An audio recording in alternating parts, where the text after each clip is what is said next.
Hello mga kalanglang, so for today's video, we're going to cook a munggo with pork and chicharon. At syempre, hindi pwedeng walang alugbati. Dahil ito ang isa sa mga sekreto na ingredients ng ating munggo na lulutuin ngayong umaga.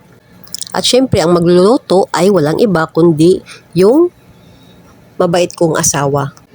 Siya nga pala, yung alugbati po ay hindi na namin yan binili kasi pinitas lang yan sa bakuran ng mother-in-law ko na siya rin ang nagtanim.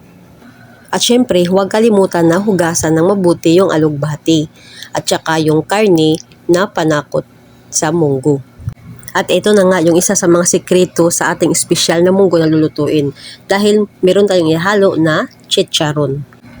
Isa ito sa mga specialty na niluluto po talaga ng asawa ko at isa ito sa paborito niyang pagkain.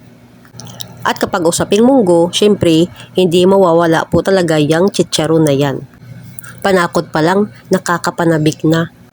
At talagang napaka-fresh na fresh pa talaga ng ating alugbati. At saka free yan ha. Meaning, walang bayad. Basta may tinanim, may aanihin. At inumpisahan na ngang hiwain ng asawa ko yung bawang at sibuyas. At pagdating sa bawang at sibuyas, syempre, hindi dapat natin ito tinitipid. Para mas lalong masarap yung kalabasan ng munggo na ating lulutuin.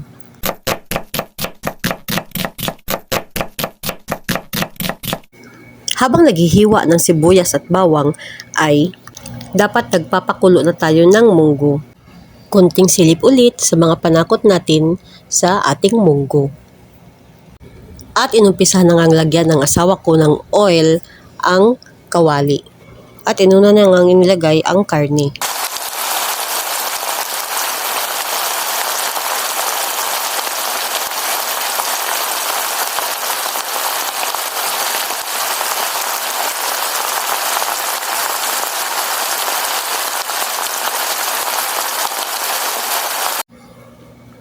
At pagkatapos ay hinati sa dalawa at nilagay na ang bawang at sibuyas.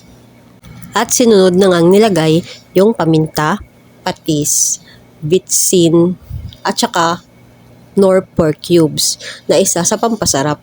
At syempre, hindi kalimutan lagyan ng tubig para meron ding sabaw konti. At ito ay pakuluin. At huwag kalimutan na ito ay haluin. At ang susunod na ilagay ay ang alugbati.